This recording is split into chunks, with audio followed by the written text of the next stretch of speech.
Welcome back into another brand new episode of Tribal Council Chat. As always, we are your hosts. My name is Bruce Heller, And my name's Brett Parnell. and this is episode 2 of our Survivorn Vanuatu rewatch. And last week, we met all our contestants for the first time. We met the locals in an awesome opening ceremony. We kind of had some friction with both tribes meeting the breach. And now this week we're settling in. We know each other, and the game is kind of starting to happen. Yeah, exactly. The game's starting to happen, and for an older school season, we're really starting to see the strategy component take hold and people really deciding who they want to work with moving forward in the game and who can get them at least to the merge. Especially with the women's tribe, which is, I assume, who you're talking about there. Yes and no. I'm also talking about an interaction we see between Bubba and John P. Oh yeah, yeah. Bubba and JP do kind of get into it a little bit. I remember noting that down. Yeah. But where we start is on Lopevi, on the men's tribe, and they're struggling. Bubba even says, I slept like a baby, in the sense that I woke up every 4 minutes and cried. Which, on Pit Stop Pals, we like to point out funny quotes, and if this was a Pit Stop Pals episode, I'd have written that down for our quote segment. Just Finn. But they are really struggling here without fire, without water, and they realize if they don't get fire and water soon, then the girls are going to kick their butts, basically. Yeah, and this is long before Caleb on Korong, so if you don't have fire in Season 9, you don't have clean water. Yeah. Which is a world of a difference compared to modern Survivor that's apparently harder than Season 9, but I don't know why. See, you point to Caleb for heat exhaustion. Didn't Russell pass out for that, like something heat or work related in 19? Probably, but then he just got back up. No, he medevaced. Russell Yeah. Swan. Oh, okay. I should have specified which Russell. That's on me. Yeah, you're right. I don't remember what it was, but I remember they had the mask on his face. Yeah, he was having a hard time to breathe. He needed oxygen. But I think it's, when I reference to Caleb, you're right. Russell did have that happen first, but Caleb is when they changed the show to start saying the water doesn't need to be boiled. And they started giving them little tablets, right? Yeah. And so, yeah, that makes sense. Shout out Russell Swan, by the way. He's not one that gets referenced around here very often. That's true. Our last episode, we literally talked about Samoa for a lot of the episode, and Russell Swan never gets mentioned. Yeah. But I mean, I guess if he made the jury, he probably would have got mentioned. he did get to come back, though, and kind of did the Bruce Peralt thing of come back and try to be the parent of the tribe and annoy people. But though if we actually did a Samoa episode, he would have 100% came up. It was that the two Russells were on opposite beaches the whole time. And of the two Russells, he is by far the less notable one. Yeah, I mean, that's not hard. But they bring him back and he gets another chance to play, so good for him. Now, he annoys everyone on his tribe when he comes back the second time, but, he tried. So, the men are struggling. They don't have fire. They don't have water. They're feeling that physically. And we go to Yasur, on the other hand, who's standing on each other's shoulders to try to cut down, I don't know if it's bananas or what, but this bunch of fruit. It's plantains. Plantains, which is, okay. Similar to bananas. Yeah, I've heard of plantains. I just couldn't tell which one this was. We made plantains when I took Spanish class, because my teacher was Dominican. Basically, it's like a banana, but it's harder, so you have to cook it. Yeah, and the women also have quite an experience cooking later on. Well, yeah, they do. Two. They have one bug related and one that just puts out their fire for them. Yeah. So, we'll get to those. But, yeah, And oh, we're at one of those now. My next note is the women sit down to eat food that they had on the fire, like cooking these plantains, I guess, Yeah. and there's maggots in them. Not much of a surprise if you get plantains in the jungle that aren't being treated. Well, they were surprised. Yeah. I'd be surprised too, but thinking's not really my strong suit, to be fair. But this causes a whole commotion, doesn't it? Does it ever? And this gets referenced by Twyla in a few seconds. I'm going to reference a confessional. But the maggots kind of seem like this breaking point for Dolly, who's struggling with having all the difficulties of island life sinking in all at once. And I think the maggots were just the breaking point. Which is bizarre. You would have thought with Dolly being on a farm that she would have at some point in her life seen some vegetables that are not fit for human consumption. I don't know if it's just the maggots themselves or just like everything about struggling on this island hitting at the same time, and the maggot was just the straw that broke the camel's back. Yeah.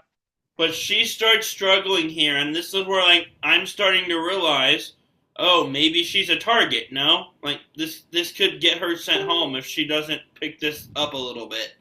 Yeah, they start to show that a little bit. I didn't see it until late in the episode.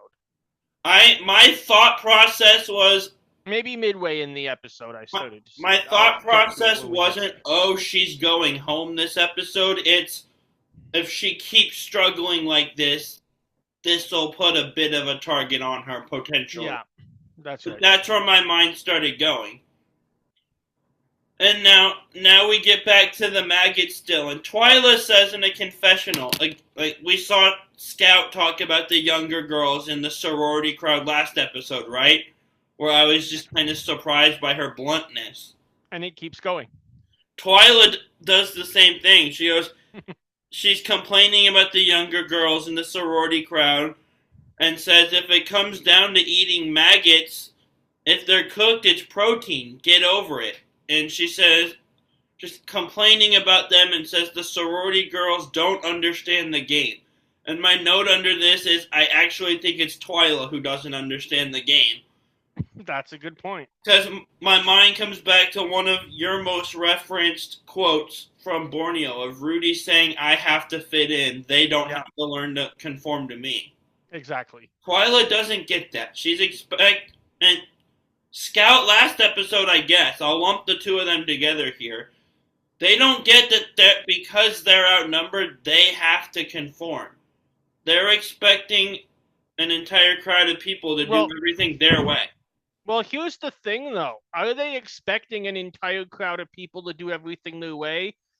Or are they possibly smartly, and it depends what perspective is it, just assuming it doesn't really matter because they think that they can get Amy, Leanne, and Dolly to choose to vote with them at the first vote as opposed to with the younger girls. True. But because I don't think the level those three are as tight with the group of younger girls as, say, Eliza or Julie or Mia. No. And we definitely in this episode start to see the divisions and alliances form in this alliance in a way we still haven't seen with the men. I don't think I think what we start to see too is that within the women's tribe, like the men's tribe seems to be locked into two alliances. Within the women's tribe, there's a lot of room that can shift in vote to vote. Yeah.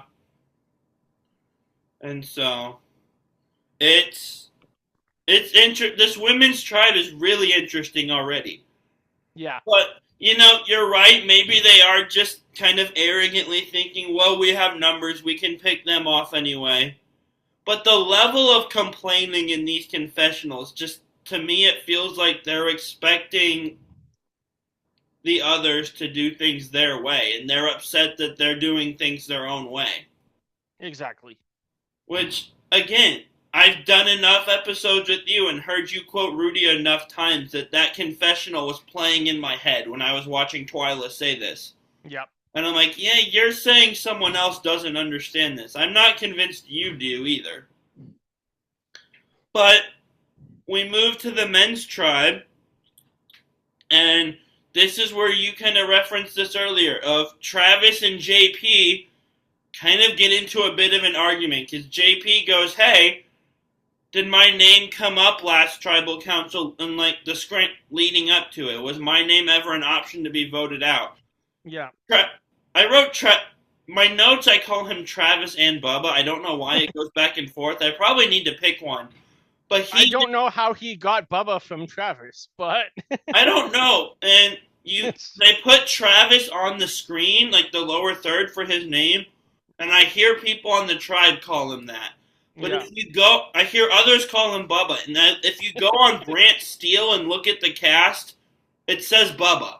Okay. So I don't know what to do with this. I'm probably just going to keep bouncing back and forth with no rhyme. That's fair. I mean, there's not two Travises or two Bubbas, so we all know who you mean. But Travis does, like JP says, "Hey, did my name ever come up?" And I'm not sure if this was a smart move or a dumb move or both, but Travis just goes, "Yes, your name absolutely came up." I think the way he explains it makes it almost a smart move to say, like, everyone came up. We're playing Survivor. And I know apologies. Did not take that well. No, but like apologies to Kevin out here because I know we're not supposed to talk about stuff that comes after, but I'm going to talk about something that comes 3 seasons after. Oh, that's fine. I watched this interaction differently than I did, say, a similar topic in what went on with Travis and JP versus what went on with Terry and Aris. Ooh, that's interesting. The way I saw... That's also 2 seasons later, not 3. No, Terry and Aris, sorry. That's Panama. I had Guatemala in my head for a second. No. The way I saw this is it was a bit different because Bubba was explaining... See, now I'm going to call them both interchangeable names, too. He's the same person. It's fine. Yeah, we all know that. He was explaining to John that not I have a wife and kids, therefore I'm more deserving to win. That was Terry's viewpoint on the whole thing. Bubba was saying, I'm only loyal to the people at home that are in part of my family. That's who I'm playing for. I'm not loyal to your game or anybody else's game. I'm here to win. I think for the record, when we were given the advice about not spoiling things, that's like things that happen later in the same season. Other seasons are fair game. We reference other seasons on our 50 or 49, so you're fine. But I also like the brilliant line here from Bubba. Let's go with that one right now. Is JP's like, "Why am I a target? What makes me a threat?" And he just says, "When I got here on day 1, I was here with 17 other threats. Everyone's a threat to me." Exactly. And that kind of seemed to be what locked in with JP, but he was not understanding this for a while. He was just upset his name was out there. Which, he wasn't understanding it. I get that, but I certainly understood it the way that I haven't watching other people have similar interactions. Yeah. And so we get to the reward challenge already, because these episodes, man, I blink and like we're halfway through. I know, especially watching them without commercials. We also an hour episode without commercials. This is a 33-minute show. Like, if next off season that we decide to do a full season rewatch, we maybe want to do 2 episodes a week and do it into one, like do 2 seasons in an off season. We could always morph the current plan and start doing that with this at any point. It's totally your call either way, but we can talk about that. We'll wait till you get back from camp. Yeah. I also have 3 other camps this summer, so we'll see. Yeah. But we get to the reward challenge. And also, we had 2 challenges this episode, which used to be normal, and the new era has kind of made me forget that. And last episode, we had 1 challenge, because half the episode was a welcoming ceremony. Yeah. But we actually, I prefer having separate reward and immunity challenges. Yeah, I prefer that too. And this reward challenge, Though it's I have heard that maybe not recently in the new era, but that in the 30s there was often two challenges. They just only aired one. I've heard that with 40 specifically. Yeah. And to be fair, there have been a few New Era episodes or seasons where we have two separate challenges. It's just not the every episode norm that it used to be. Yeah. But this challenge, this reward challenge, it's one we've seen a lot. Dare I say, Survivor Classic Challenge on this one. What do you think? Yeah, that's definitely one we've seen quite a bit in this era of the show. I would absolutely go seeing we're in season 9 that it would be one of the classic challenges. I agree, and not every challenge we're used to seeing is one I would label a classic, but this one fits the bill. And yeah, we see it in this old school era, but we see it in as late as the 20s or 30s, I think, too. Yeah. So, and the way it works is each tribe member has a number painted on them, 1 through 8. And they're standing on a balance beam, and in order, from 8 going back to 1, you have to walk in front of everyone on the balance beam to the platform at the end of it. And if anyone falls off, does everyone have to start over, or you start over from that point? No, you would start over from wherever you are. So once a player gets to the end, they're considered safe. Okay, I thought so. Just making sure. And also, you're only allowed to touch one player at a time. Hence why the players have to pick numbers before and decide the order so that you can't swap out the order in the middle of the challenge. Yeah. But, what makes this interesting is the tempting move is to have one hand, on the shoulder of the person in front of you and the other on the next person. Yeah. You can only be, if you're moving, you can only be touching one person at a time. That's it. This challenge is entertaining, man. I wish they'd bring this back next season. I kind of forgot about this challenge till we started watching it. Mm-hmm. And then I started remembering different times I've seen it across seasons. They did it with One World, another men-women season. So, yeah.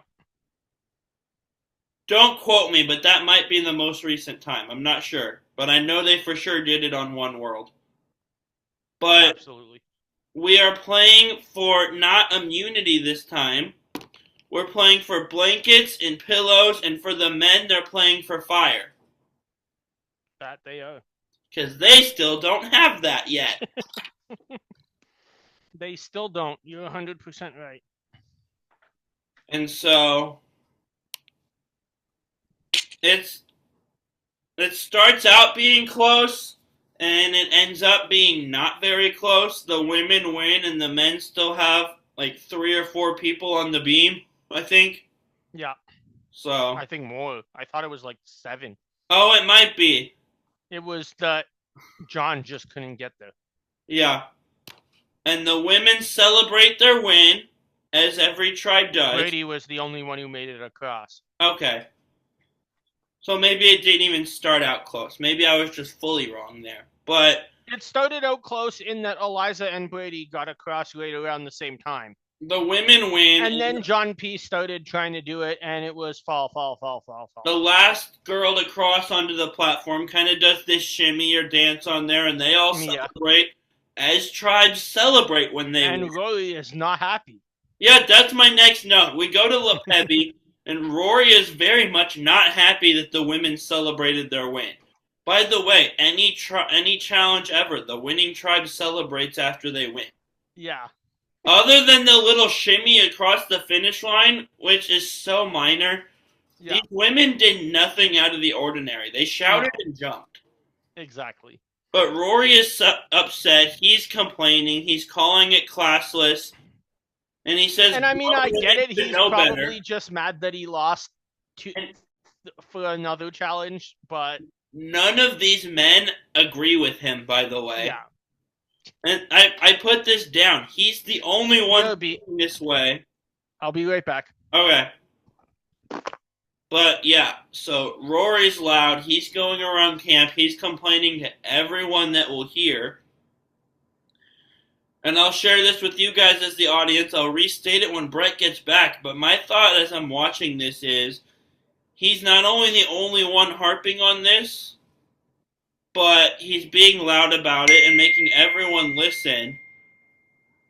This could, again, like the Dolly thing, this could make him a target if he continues this. And if they get tired of listening to him.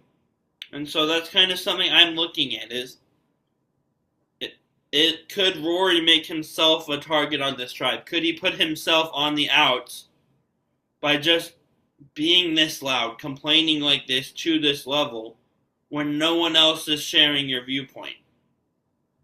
And so I'm kind of watching him going forward. But it's kind of going back to the challenge, because he's not back yet.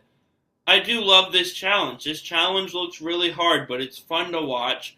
And I also feel like it could be one of those that looks hard, but maybe not as hard as it looks when you actually do it. So, I see shadows. He's back. Cool. Yeah, sorry about that.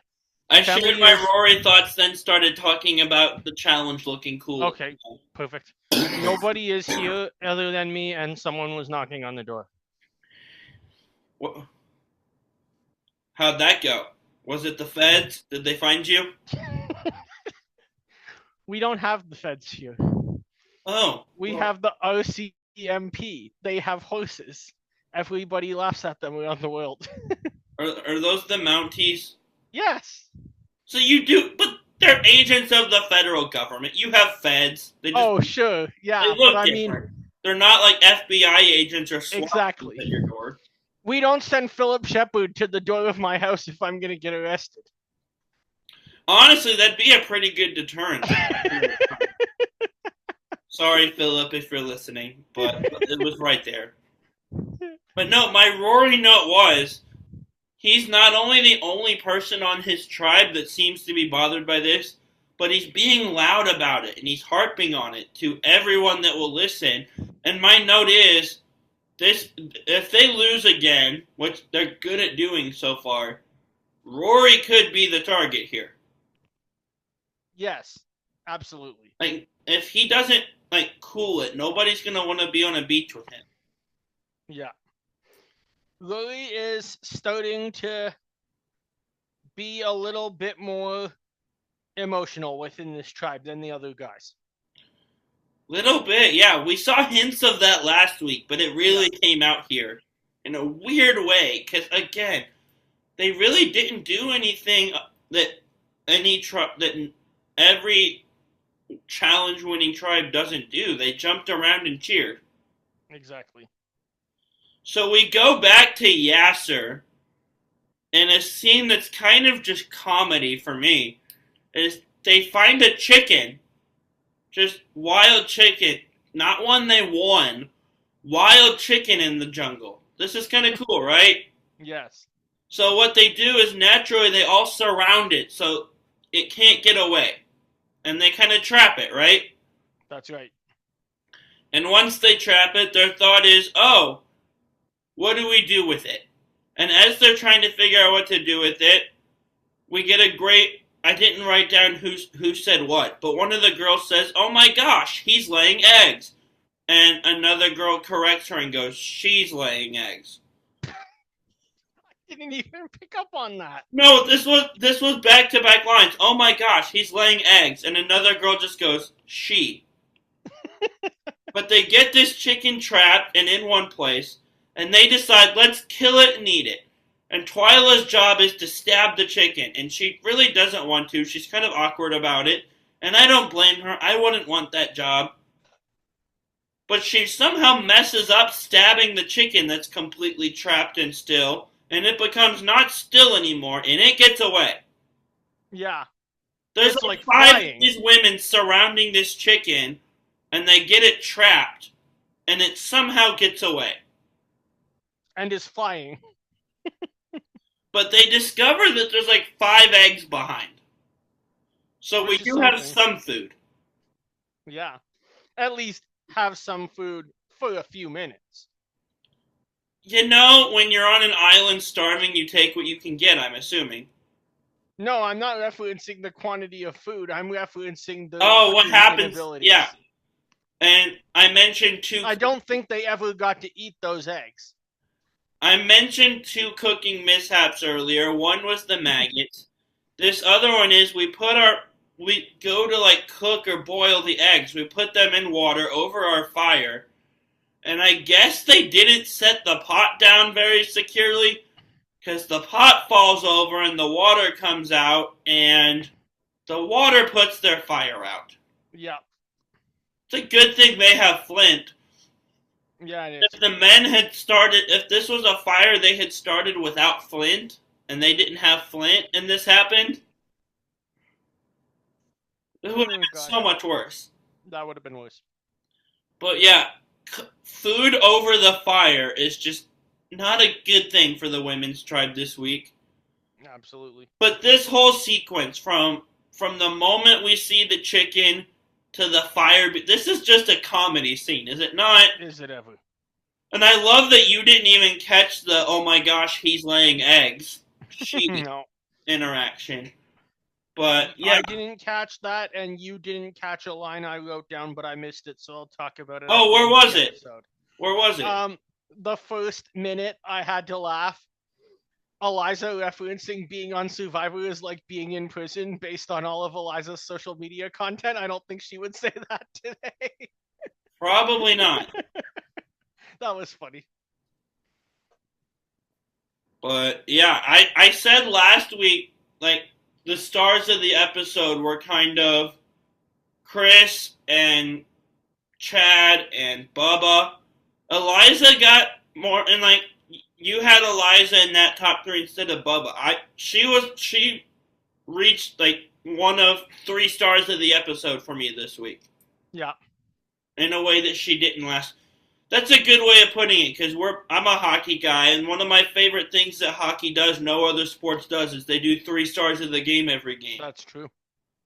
But I might have to start incorporating that into the rewatch now, because we kind of talked about the 3 biggest stars last week. Yep. I didn't even put that connection together. But anyway, we go to an Amy confessional, and we go from the comedy of chicken hunting to almost chicken stabbing to chicken escape to pot puts the fire out to a really cool game confessional. Change of pace. And Amy's talking about how groups and cliques and alliances are forming on this tribe based on alliances and generations. And these alliances are the younger generation and the older generation. We talked about earlier that the older people, mostly like the 2 oldest women on the tribe, Scout and Twyla, don't like the younger women or don't like the way they operate. And she says Leanne tends to lean with the older, and I tend to lean with the older. And there was another kind of middle that tended to lean with the younger. I didn't write the name down. But it's... Amy is picking up on these alliances that are forming. Yeah. Very early. And that leaves Amy and Dolly to be 2 people that are kind of picking up on it, but it's because they haven't made up their mind yet. And we kind of... I have a moment I'll point to later. We kind of see Amy being the one steering the ship here later. Yeah. And you probably know the moment I'm mentioning. But we go back to Lopevi after all the chicken mayhem and Amy pointing out our alliances. And again, we just like the last challenge, we just get a real quick Lopevi scene right before the challenge of the spirit stone they got last week comes back into play again. Saw that. And they have this really tall wooden post they decide to put it on top of. And Rory points out to us, like, Rory's kind of emotional and kind of annoying, but he's also kind of funny. Because he's funny. We were being prodded with spears. He's the one that said, "Oh, they didn't do it to me. Another black man is welcome on the island." He points out that, hey, in a confessional, the weather was fine. Then they put that stone up there and it started raining. There is magic on this island. And I don't think he was joking. I think Rory is convinced that there is some sort of magic on this island. Yeah. Which is just great. Absolutely. And we go to the immunity challenge. And the way this works is scattered across the land and some in the water, there's 12 pairs of puzzle pieces. And each tribe has one seer that's directing the rest of their tribe. The rest of their tribe is tied together in pairs that are blindfolded. Yeah. And they have to retrieve the puzzle pieces, and when they bring them all back, they unblindfold themselves and put together 3 layers of this puzzle that are like 3 giant steps. Yeah. Perfect challenge for Sarge. You'd think, but Rory exists. Rory might be one of my 3 stars of the episode, and I'm learning that unlike hockey, being in the 3 stars isn't always a good thing. Yes. It's but just we'll get to having the most to contribute. We'll get to that in a second, because for a while, Sarge is doing great. And Scout is calling for the women, and she's not doing a bad job either, honestly. Yeah. Until these kind of happen back to back. Scout gets the women back and says, "Oh, you can unblindfold yourselves." And Probst has to say, "No, you're not done," and points it out to Scout that there's some way back at the edge, like at the back of the water section. Yeah. To which Eliza goes, "That's why I asked you if there was more in the water just now." Or something along those lines. Eliza must have just asked about the water, and she points that out, which I don't blame her. But also, Sarge is yelling to his people, bringing pieces in, which you would think, like, logic dictates, be quiet while the caller is yelling, right? Yes. So your teammates don't get confused. Well, you've got Rory, yell chanting their tribe name, just yelling Lopevi over and over again. Kind of close to where Sarge is standing. Stupid. And, Sarge says, "Hey, stop that," and then keeps yelling, and Rory doesn't hear it. And you have Sarge yelling in his loud voice, "Hey, you, stop that." Never uses his name. I'm pretty sure he knows his name by now. Yeah, I think so. Could have just said, "Hey, Rory," but says, hey, stop that. You're throwing me off.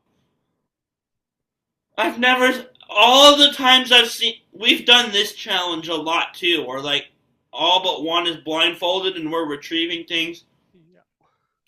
I don't know that I've ever seen someone yell chanting right next to the car. Imagine being the other people that are still retrieving puzzle pieces trying to listen. Exactly. And you've got Rory going, "Lopevi!" I don't remember. It wasn't that. There was a specific rhythm he kept doing it in, but he was not quiet as he was cheering. No, not at all. But despite that mess, and again, that whole thing was just kind of, it was like the chicken. It was mayhem, but it was just comedy to me. I was laughing because what the heck is Rory doing? But the men's have a huge lead starting their puzzle. Now, and at this point I'm thinking, cool, maybe they'll finally win one. But in the challenge last week, they had a huge lead arriving at the balance beam. So we'll see. Yeah. But Lopevi does win. They finally win one. They get immunity and they get flint. That they do. And this is where I kind of realize that Amy confessional where she's pointing out the groups and alliances, this is why they showed us that. Yeah. Absolutely. If the women win here, I don't know that they show us these alliances quite as much. At least not yet. But this was interesting. So the women are heading the alliance is probably still a part of the season. They still probably show us them, but they don't take as much time up in this episode. No, because this episode is very Yasur heavy to me. But you do. But then again, there is also sometimes people decide who they're going to vote off before they lose, and usually it's not a good idea. Jenna Lewis. Yep.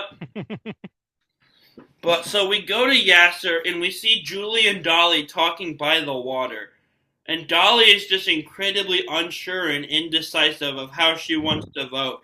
And at this point, Eliza seems like the name people are saying, but Dolly doesn't know if she wants to do that. She's kind of just hemming and hawing at any name Julie throws out. And again, I circle back to this, like I said earlier. Like I said earlier, that they'll just truly struggle busing with everything elements wise could put a target on her. This indecisiveness is not a good look for her. Her being in the middle of two alliances where you have Scout and Twyla and Amy and Leanne, and then you've got the other alliance on the other side, and Dolly's right in the middle. This indecisiveness is dangerous. This could put a target on her, no? Yeah, absolutely. One thing I jotted down in my notes when this exact thing was going on was Dolly, again, looking forward to what happened many, many, many seasons later, so it still can be said. I'm like, Dolly is a not as good at Survivor version of Kagiyan Sarah here. Yeah. And we saw what happened to Kagiyan Sarah, who thought she was running the game. Yeah. And so our next scene, though, is not nearly as indecisive, but we see Dolly telling Scout that she's going to be voting for Leanne, which is an interesting move. Hey, Scout, I'm voting for one of your allies in your alliance, just so you know. Yeah. Like, what's the purpose behind this? I don't know. And this next scene, though, I meant, because up until this point, really knows. Up until this point, it really still feels like Eliza is the name everyone's saying for some reason. Yeah. Which they never really tell us why, by the way. We just hear, oh, Eliza's the name. Unless I missed something. No, they don't. But I mentioned earlier, there was a scene where I really felt like we saw Amy steering the vote here. And it's her and Eliza and Leanne on this beach together, just kind of laying in the sand. And she goes, oh, Dolly said that she was going to vote Leanne off now and save Eliza to vote off later. Yeah. Which Dolly did say, there's no lie there. But that's saying true. That to these two specific people was fully meant to steer that vote towards Dolly, no? Yeah, absolutely. Because everyone's realizing Dolly's in the middle, and she's making everyone's game more difficult because she can't make up her own mind. What she's doing. Exactly. And if she could make up her own mind, she would go to the top half of this tribe, like that. But that seems to be a challenge for some people in Survivor. We didn't discuss it beforehand. Maybe we should going forward. If we were doing player of the episode, I think I'd give mine to Amy for this team here. Mm-hmm. I'm going to go ahead and stake my flag on she gets credit for the Dolly vote out. Yeah, I would agree with that. But we go to Tribal. Jeff asks us about my own... I used to take a lot of notes during the talking of Tribal Council, and I kind of just don't anymore. Fair. If important stuff sticks out, I note it down, but I don't write down every conversation the way I used to. Yep. Jeff asks about the challenge today, and Scout handled... I haven't been a huge fan of Scout's confessionals, but she handles this well. And she kind of just wears it and says, yeah, I was the caller, I was the eyes, I let the tribe down and I blew it. But you can't dwell on it. And taking responsibility and saying, yeah, that loss is on me, even if you don't think it's true, you look like you're taking accountability. You're not passing the buck off to someone else. That's a really good look. Very true. Now, sitting at Tribal and saying we lost because of me is also dangerous, because what if the vote turns on you then? But I think it was pretty confidently Dolly coming in that Scout can get a few easy brownie points taking accountability for something. Absolutely. But Dolly does go home here. Let me look up the vote. I'm guessing unanimous off the top of my head.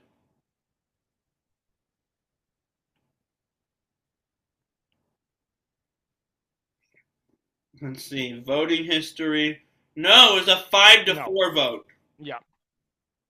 I don't know why I thought unanimous, other than just the way they edited the episode felt so Dolly heavy, and we saw people on both sides getting frustrated with her. But we get Dolly votes from Twyla, Scout, Leanne, Amy, and Eliza, too. So it's not full young-old divide. We saw Eliza vote with the older group here. Yep. And the Leanne votes were Julie, Lisa, Mia, and of course, Dolly. Yep. So we have a clear, I think, well, no. I was going to say we have a clear majority-minority dynamic on Yasur going forward, but one of the 5 votes to send Dolly home with was Eliza, who, coming in for a lot of this episode, you would have grouped in with the younger alliance. You would have, but at the same time, I think Eliza is probably starting to realize that, and this is just a guess, but that she might know the game a little better than some people in the younger alliance. But see, there's a benefit to playing with people who don't know the game near as well as you, because you can kind of shepherd and steer them into doing what you want. But if they're just gonna sit around and joke all day and possibly end up falling for guys the second that they're split onto the other tribe? I don't know, but see, this specific group, I'm not sure. But the concept of I'm going to play with people that are lesser players than me, I mean, this is kind of different because it was his 4th time, but look at Rob taking Philip and Natalie to the end. Yeah. He was able to fully steer his alliance and just kind of Ometepe in general towards what he wanted. Yeah. Now this, like, Julie, Lisa, Mia group, I'm not sure. I'm also not convinced that Eliza's also fully with Twyla, Scout, Leanne, Amy either. I could see her either playing a middle role or going back with the other 3. Yeah. So, Yasur could be really interesting here if they go to Tribal again next week. Very true. So, do you want to do a line blindside first boot, or do you want me to? Sure, I'll go. I am going to give you, based on a lot that Dolly had to talk about this episode, 3 farmers to be on Survivor as my aligned blindside first boot. So your options are Big Tom Buchanan. I knew that would be one of them. Yeah. Dale Wentworth and Brandon Bellinger from Guatemala. Ooh. See, Dale Wentworth got his daughter sent home because he couldn't get along with people, and being on a tribe with him got Kelly sent home in San Juan del Sur. So I'm kind of nervous to align with him because maybe he doesn't get along real well and rubs the people we're with the wrong way. Oh. So I'm going to first boot him. And I want to align with Big Tom, but Big Tom is a super fun, likable guy. Yeah. That I'm kind of afraid of facing him at a jury vote. Because, like,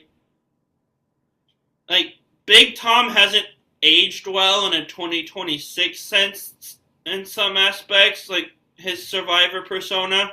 Yeah. But, like, he's always liked by his fellow castaways. Yeah. Other than Sue. And probably Clarence, but... And probably who? Clarence. Oh, yeah. And again, Big Tom... I love Big Tom. Big Tom doesn't necessarily age well. But yeah. I'm afraid of losing to him in a jury vote. So I'm going to I can't blindside him because look what he did to Rob. Exactly. Okay, he's first booted, and then I'm blindsiding Dale and aligning with Brandon. I almost made a great mistake there. You almost made a huge mistake, and I was thinking that when I picked these three, is I'm like, you have to first boot Tom because you can't beat him, and you can't have him on the jury after you betrayed him. Now, coming from your perspective, blindsiding Dale, I think, is in your advantage because Dale is probably going to vote for a massive Kelly fan to win the game. Probably, yeah. So I like that. I'm going to agree with you on all three. Nice. Last episode we recorded of not the last rewatch, the last tribal council. I gave you some pretty undesirable names, so I'll be nice to you this time. I'm going with people that have played in this blindfolded challenge we did. And so, going back to Kagion, because you mentioned Kagion at one point, I'll give you Spencer, who now goes by Raymond, but when he was on Survivor, he was Spencer. Okay. And I will go to, not One World, what's it called? Worlds Apart. And I will give you, one second, let me pull the picture back up. Oh, let's go with Rodney. That's an easy one. Not super desirable, but oh well. He's not Will. And I'll go all the way to 48 and give you Joe, because we did a blindfolded challenge in 48. Nice. Aligning with Joe is obvious. Yeah. That guy wins challenges, gets to the end, and anybody can beat him. And the second version of him annoys everyone on his way to the end. So that's an easy win. And the first version of him probably annoyed people just as much, but I get the sense he was edited in a better light because they wanted to play up him and Eva. Yeah, true. So that we also had power in 48 and didn't have power in 50. Yeah. That leaves me with Spencer and Rodney. I think you have to blindside Spencer and first boot Rodney here. I just get the sense that Spencer would be much more fair on the jury. What Rodney, makes you think Rodney, whatever could make you think Rodney would be a better juror? The guy threw a temper tantrum over not getting picked for a reward, let alone $1 million. Fun fact about Rodney. Did you know that he had to do dishes on his birthday while he was on the island? Yeah, I don't own a dishwasher. I have to do dishes on my birthday too. So does everybody in the world. He doesn't mention it very often. You have to be watching. It's like Angelina. Did you know she won rice for her tribe in her first season? I did know she won rice for her tribe. Now, that was actually noteworthy. Yes, but both of those things get mentioned the same million times. Yeah. And did you know that Suri got off the couch? Oh, don't even get started on the ones that Probst does. I was just thinking of the ones that the players themselves, because yes, sacrificing yourself in a challenge for the tribe is noble. When you mention it a million times to make yourself look good, that becomes less so. Yeah, very As true. Davey points out on the jury, I think. Yep. But, yeah, Rodney had to do dishes on his birthday. Not many people know that. And by not many, I mean everyone who's ever watched Worlds Apart. Very true. I also am going to first boot him. Like you said, you can't blindside him. But also, I just don't want to be on an island with Rodney longer than I have to. That doesn't... The fact that we had him and Will on the same merge island for so long is... That doesn't seem like a fun time. That does not at all.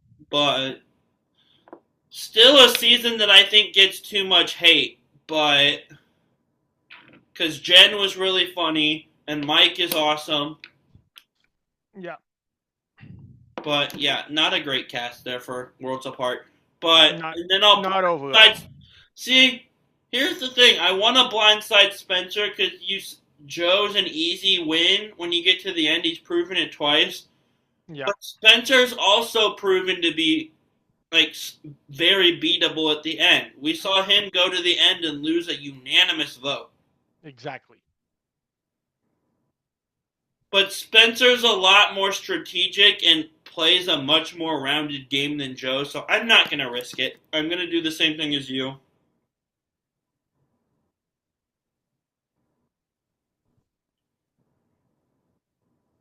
So, yeah, All right. Well, that was fun.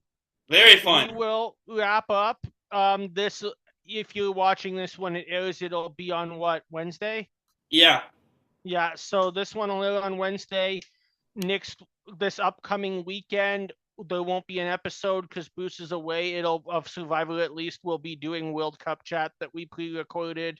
So for those of you following the World Cup that's just about to start, take a listen to that, and then we'll be back with Survivor Vanuatu a week from then. This season has been a banger 2 episodes in. Yeah.